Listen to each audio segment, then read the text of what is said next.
Terima kasih Anda masih bersama kami di Sindo Today. Pemirsa, diduga konsleting listrik, sebuah mobil pick-up yang mengangkut bahan bakar minyak atau BBM dan gas LPG ludes terbakar di Pacitan, Jawa Timur. Tidak ada korban jiwa akibat kejadian ini, namun kerugian ditaksir mencapai puluhan juta rupiah.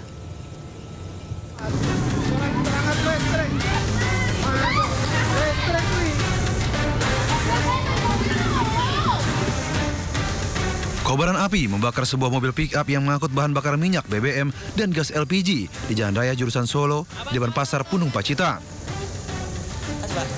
Warga berusaha memadamkan api dengan alat seadanya, namun kesulitan karena api terus membesar lantaran tumpahan bahan bakar dari mobil. Kebakaran bermula saat sopir memarkir kendaraannya dalam keadaan mesin menyala. Rencananya sopir membeli rokok di sekitar lokasi. Tiba-tiba dari bagian mesin muncul kobaran api dan melahap seluruh bodi kendaraan hingga hangus.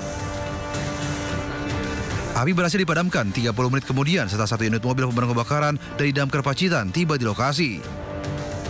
Diduga api berasal dari korsleting pada bagian mesin mobil. Yang punya bahwa mobil ini bakar karena mungkin konslet pada saat masih beliau mau parkir, mau belanja di pasar, tahu-tahu di belakang ada kebakaran. Muat apa, Pak? Ini mau belanja, jadi mau belanja ke pasar, ada tabung gas kosong. Tidak ada korban jiwa maupun luka dalam kebakaran ini. Dari Pacitan, Jawa Timur, Ahmad Subeki melaporkan. Pemirsa, seorang personil polisi lalu lintas Polres Tebing Tinggi, Sumatera Utara ditabrak pemotor saat menggelar razia kendaraan. Kejadian tersebut sempat direkam warga dan videonya viral di media sosial.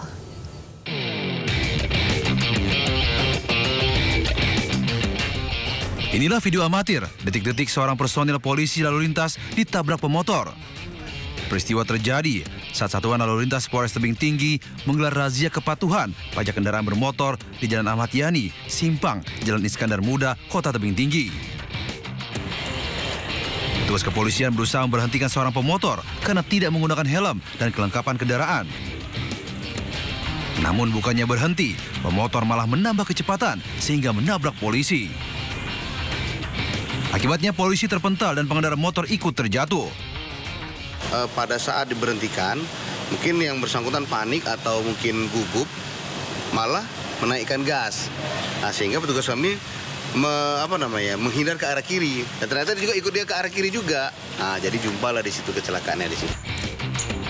Kini pengendara sepeda motor telah diamankan polisi guna proses pemeriksaan. Dari Tebing Tinggi, Fadli PLK melaporkan.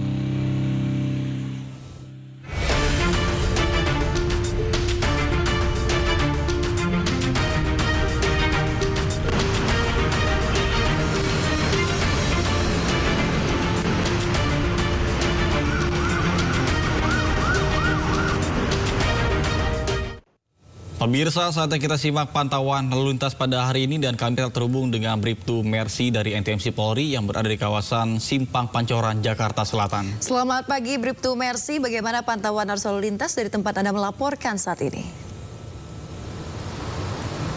Ya baik, terima kasih Nata dan juga Yasmin. Selamat pagi pemirsa, kami laporkan perkembangan lalu lintas pagi hari ini dari kawasan Simpang Pancoran, Jakarta Selatan, yang mana kondisi arus lalu lintas dari pantauan kami pagi hari ini masih terpantau dalam kondisi lancar dari berbagai arahnya, terutama saat ini kendaraan sendiri dari arah Pasar Minggu ataupun dari arah Depok dan Kalibata yang akan lurus menuju ke arah Manggarai dan Tebet pada pagi hari ini terpantau cukup dalam kondisi ramai lancar, terlihat mengalami perlambatan kecepatan kendaraan hanya menjelang traffic light saja, selepas itu mengalir dengan kecepatan normal. Dan begitu pun untuk kendaraan sendiri yang akan berbelok ke kiri menuju ke arah Gatot Subroto. Kemudian untuk kendaraan dari arah sebaliknya, dari arah Manggarai ataupun Tebet yang akan lurus menuju ke Kalibata, Pasar Minggu ataupun ke arah Depok, pagi hari ini juga terpantau cukup dalam kondisi normal.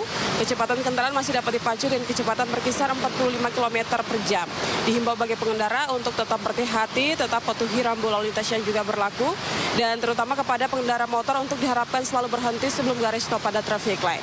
Kemudian untuk kendaraan sendiri dari arah Cawang yang akan menuju ke arah Kalibata ataupun menuju ke arah Manggarai dan Tebet pada pagi hari ini juga terpantau masih dalam kondisi ramai dan juga lancar. Kami menghimbau bagi pengendara untuk tetap berhati-hati dan juga untuk tetap mengikuti arahan dan petunjuk dari petugas kami yang berada di lapangan pada pagi hari ini. Dan pemirsa, untuk informasi arus lalu lintas lengkapnya kami siap melayani Anda di 15669 atau Mabes Center di 9119. Demikian Nata dan juga Yasmin dapat kami laporkan pada pagi hari ini. Kembali ke studio. Ya baik, terima kasih Bribtu Mercy atas laporan Anda dari kawasan Simpang Pancoran, Jakarta Selatan. Selamat bertugas kembali dan salam presisi.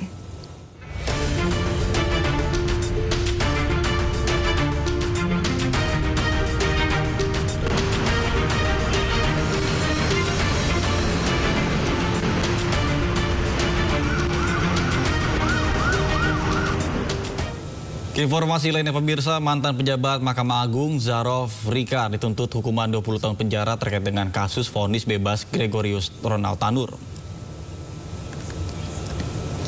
Pemirsa, tuntutan ini dibacakan dalam sidang yang digelar di Pengadilan Negeri Jakarta Pusat pada hari ini.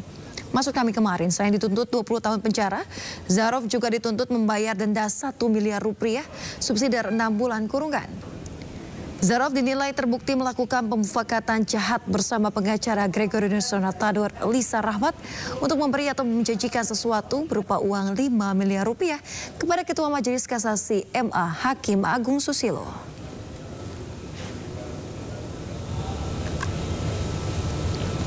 Sementara itu pemirsa, ibunda Gregorius Ronald Tanur, Meriska Wijaya, dituntut 4 tahun penjara. Jaksa menilai Meriska terbukti melakukan suap secara bersama-sama terkait vonis bebas Ronald Tanur dalam kasus kematian Dini Sera Afrianti.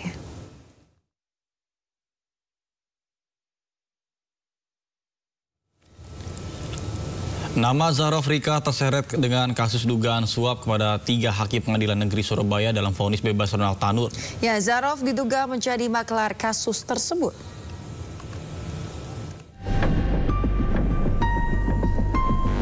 Pasca vonis bebas Ronald Tanur, 3 hakim Pengadilan Negeri Surabaya duduk di kursi terdakwa. Mereka adalah Erinto Adamanik yang merupakan hakim ketua, sementara Mangapul dan Heru Hanindyo merupakan anggota majelis.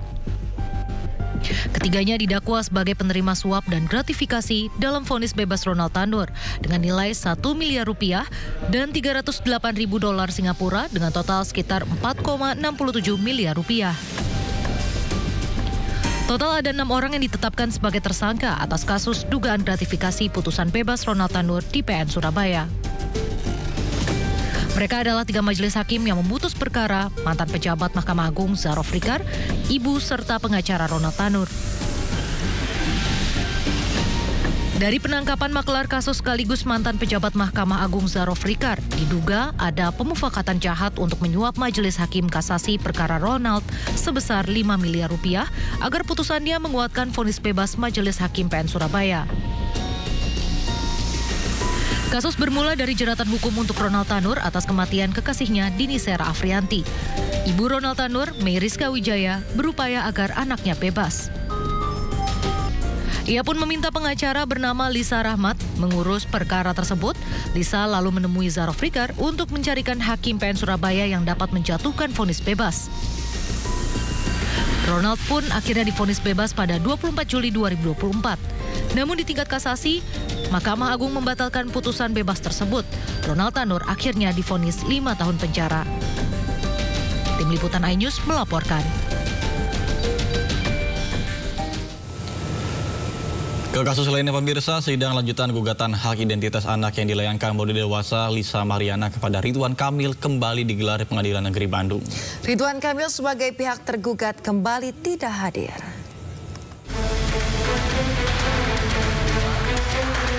Setelah sidang perdana sempat ditunda pada minggu lalu, sidang lanjutan gugatan hak identitas anak yang dilayangkan model majalah dewasa Lisa Mariana kepada Ridwan Kamil kembali digelar pada Rabu siang di Pengadilan Negeri Bandung, Jawa Barat.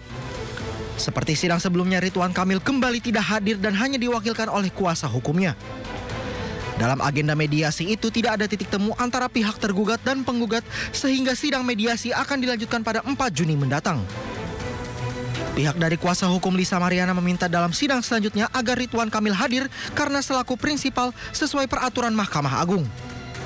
Sementara menurut kuasa hukum Ridwan Kamil, Muslim Jaya Butar-Butar, ia mengatakan dalam hukum perdata tidak ada kewajiban Ridwan Kamil untuk hadir dalam persidangan. Dan agenda selanjutnya tadi sudah ditunjuk hakim mediator, yang dimana hakim mediator tersebut kami memohon dari majelis hakim langsung dan ternyata disetujui. Kami apresiasi itu dan semoga berjalan dengan baik karena proses mediasi itu kan hanya 30 hari ya. Jika tercapai nanti itu perdamaian ya berarti everybody happy, dalam artian win-win solution. Berarti tidak perlu ada hukum-hukuman, ya udah sama-sama tes DNA.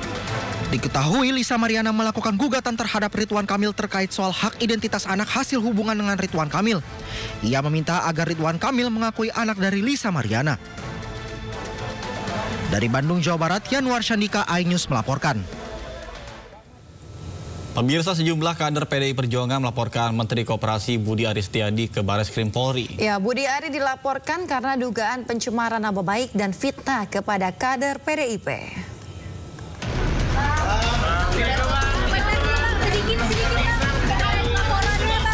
8 orang kader PDI Perjuangan mendatangi Bareskrim Polri dengan membawa sejumlah dokumen dan barang bukti. Mereka juga membawa rekaman pembicaraan Budi Ari yang dianggap memfitnah PDIP di salah satu media. Bukti-bukti yang bisa kami sampaikan adalah ada video yang utuh, ada video, ada rekaman yang utuh pembicaraan yang Budi Ari dengan salah satu dari media juga. Nah, dari situ kami membuat laporan. Ya, kami ini sebagai kader PDI Perjuangan ya merasa tersakiti atas pernyataan ya yang disampaikan oleh Budi Ari yang menuduh katanya PDI Perjuangan yang main ini semua dan Bapak Budi Gunawan.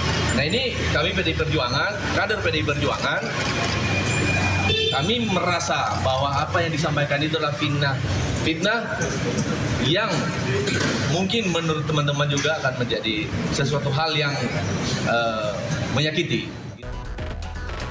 Mengenai pembicaraan Budi Ari yang mengaitkan PDIP, hal tersebut memang diakui Freddy Alex Damanik, Wakil Ketua Umum DPP Projo, namun dalam ranah privat dan tidak untuk disebarkan.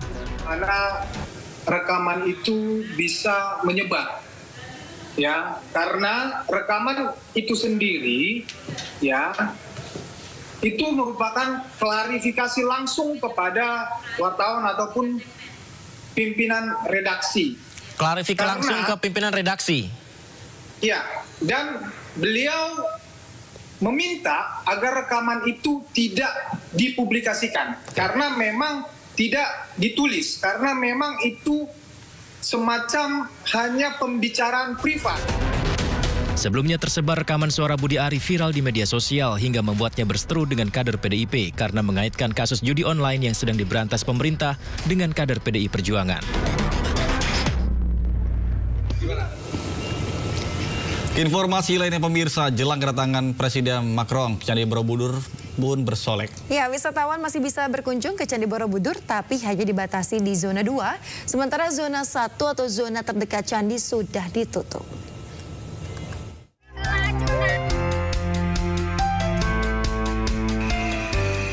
Sementara itu jelang kunjungan Presiden Prancis Emmanuel Macron, Candi Borobudur di Magelang, Jawa Tengah terus bersolek.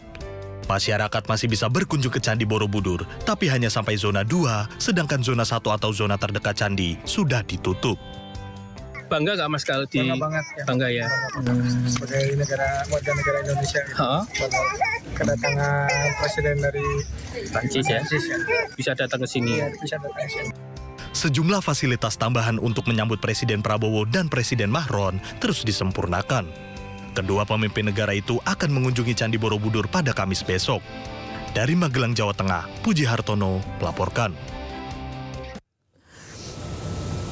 Sementara itu, jelang kedatangan Presiden Prancis Emmanuel Macron ke Candi Borobudur, pemerintah disebut membangun stairlift saat kunjungan Presiden Macron.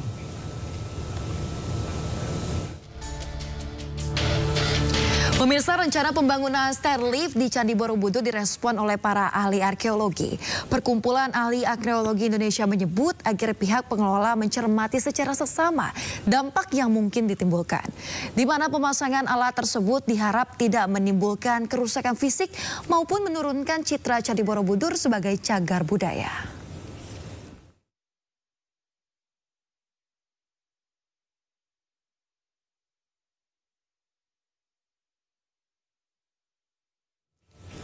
Dalam dialog Sido Prime 27 Mei 2025 kemarin, Freddy Alex Damanik, Wakil Ketua Umum DPP Projo, menjelaskan bahwa Budi Ari tengah mencari tahu bagaimana rekaman suara dirinya bisa tersebar. Ya, sementara itu pemirsa, politisi PDIP Aryo Seno Bagaskoro tak peduli dengan hal itu karena yang fatal adalah institusi PD Perjuangan disebut-sebut dalam rekaman.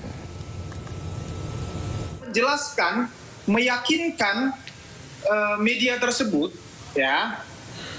Dan mempertanyakan, kenapa kalian menulis judul seperti itu, menulis berita seperti itu. Ini saya bacakan ya. Judul mereka itu, buset, ternyata Ex-Menkominfo Budi Ari minta jatah uang pengamanan judi online 50%. Ya, jadi dia merasa di-framing ya oleh media ini, maka dia jelaskan secara pribadi, secara privat kepada pemret dan wartawan media tersebut. Dan dia meminta itu jangan dipublikasikan, jangan ditulis. Kenapa? Karena belum waktunya. Karena yang disinggung di dalam rekaman percakapan itu kan soal partai. Jadi kalau ada yang melaporkan ini ke dalam ranah hukum, ya itu adalah hak konstitusional kawan-kawan yang merasa bahwa marwah dan kehormatan partai sedang diserang di sini. Gitu. Yang itu tentu saja merugikan bagi kami semua. Gitu. Nah, dalam konteks masalah sebar menyebar itu tadi, itu saya kira persoalan Pak Budi Ari dengan yang berkaitan, yang wartawan yang menanya itu ke beliau, yang kami tahu, yang kami tangkap, yang publik tangkap, bahwa ada rekaman itu. Dan rekaman itu dengan jelas kok bisa didengarkan berulang kali, menyebutkan nama bukan hanya orang, tapi menyebutkan institusi PDI Perjuangan. Dan oleh karena itu tentu kami harus bersikap. Apapun itu, ini bukan soal masalah like or dislike, masalah politik, masalah apapun, tetapi ini adalah soal kehormatan. Dan tentunya kami secara institusi, kami harus menjaga marwah itu dengan baik. Itulah kenapa kami sebenarnya sudah membuka ruang untuk. Pemirsa, pemerintah berencana menghilangkan aturan dalam lowongan pekerjaan. Ya, mulai dari batas usia hingga syarat good looking dilarang dijadikan syarat mencari pegawai. Sulitnya mencari pekerjaan menjadi perhatian pemerintah. Sejumlah aturan pun dibuat untuk mempermudah rakyat dalam mendapatkan pekerjaan yang sesuai. Kementerian Ketenagakerjaan pun meminta perusahaan-perusahaan untuk menghapus syarat batas usia hingga berpenampilan menarik dalam mencari pegawai baru. Jadi nanti para pencari kerja tidak lagi disyaratkan terkait umur. Umur nanti kita akan hapus. Kedua, soal syarat harus good looking dan sebagainya, itu juga tidak ada. Kemudian umur tidak ada juga. Kemudian pertanyaan-pertanyaan yang menjadi syarat soal udah nikah, belum nikah, itu kita hapus. Penghapusan syarat usia dalam lowongan pekerjaan diharapkan bisa mengurangi jumlah pengangguran di Indonesia. Lantaran hingga bulan Februari 2025, Badan Pusat Statistik mencatat jumlah pengangguran di Indonesia mencapai 7,28 juta orang. Tim Liputan iNews melaporkan. Pemirsa, di tengah sulitnya mencari pekerjaan, Presiden Prabowo Subianto bersiap meluncurkan 6 paket bantuan pemerintah. Ya, bantuan tidak hanya berupa potongan harga pemirsa, tetapi juga tambahan alokasi bansos. Dan berikut daftar paket bantuan dari pemerintah.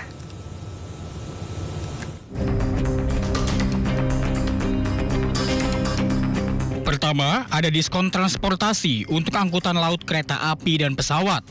Rencananya diskon akan diterapkan selama bulan Juni hingga Juli 2025.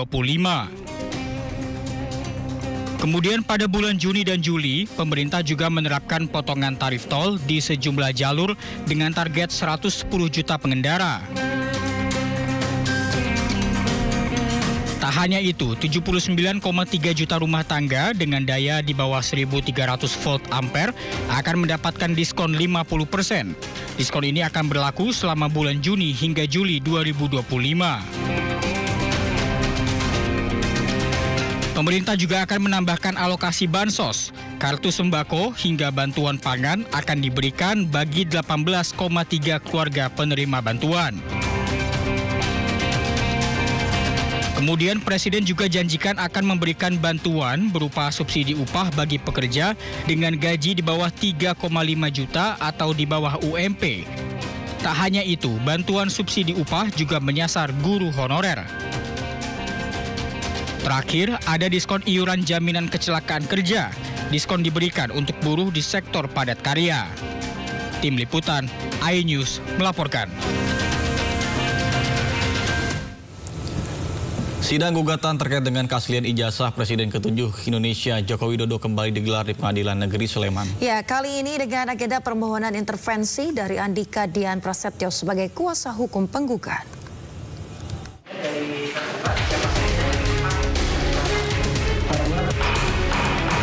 Selain Komarudin sebagai penggugat awal, sidang kedua ini juga dihadiri oleh Andika Dian Prasetyo sebagai kuasa hukum Muhammad Taufik atau penggugat intervensi. Andika menyatakan menggugat jajaran pimpinan Universitas Gadjah Mada terkait keaslian ijazah Jokowi. Para tergugat itu diantaranya rektor, wakil rektor 1 hingga 4, dekan Fakultas Kehutanan, kepala perpustakaan, dan Kasmujo MS selaku dosen pembimbing Jokowi semasa kuliah. Poin dari gugatan ini meminta untuk membuka data ijazah asli Jokowi dan Andika meminta diizinkan bergabung dengan penggugat Komarudin. Kami mengajukan intervensi sebagai fogging, jadi karena kaitannya kami ini kan menggugat di PS Surakarta. Nah, di situ kami berkepentingan untuk sama-sama membuktikan keaslian dari ijazah Pak Jokowi, kira-kira begitu. Menanggapi gugatan intervensi ini, pihak UGM menyatakan akan memberikan tanggapan tertulis. Sidang selanjutnya akan digelar pada Selasa 3 Juni mendatang. Sebelumnya, advokat Komarudin menggugat pimpinan UGM hingga dosen pembimbing Jokowi ke PN Sleman terkait keaslian ijazah Jokowi. Komarudin juga menggugat UGM senilai 69 triliun rupiah. Dari Sleman, Yogyakarta, Heru Trijoko, iNews melaporkan. Pemirsa, polisi menetapkan Triyanto alias TY, mantan pegawai Basnas Jabar sebagai tersangka. Ya, TY dituduh membocorkan kasus dugaan korupsi di Basnas Jabar. Penyidik di Treskrimum Polda Jawa Barat menetapkan Triyanto atau TY, mantan pegawai Basnas Jawa Barat sebagai tersangka. Penetapan tersangka ini, TY dituduh membocorkan kasus dugaan korupsi di Basnas Jawa Barat. Direktur LBH Bandung Heri Pramono selaku kuasa hukum Triyanto mengaku kecewa atas langkah Polda Jabar yang menetapkan Triyanto sebagai tersangka. Akibat informasi yang dibocorkannya itu, Tri dipecat sepihak oleh pimpinan tempatnya bekerja di Basnas Jawa Barat. Kepolisian menetapkan status tersangka kepada Triyanto dengan tuduhan dugaan tindak pidana ilegal, akses dan membocorkan dokumen rahasia. Penetapan tersangka terhadap Triyanto merupakan kemunduran kinerja polisi. Justru apa yang dilakukan Triyanto merupakan bentuk peran serta masyarakat membantu negara memberantas praktik korupsi. Tim Liputan iNews melaporkan. Puncak ibadah haji di Armuzna tinggal menghitung hari. Sejumlah persiapan pun dimatangkan PPIH Arab Saudi. Ya, informasi lengkapnya kami hadirkan usai jeda, tetaplah di Sindo Today.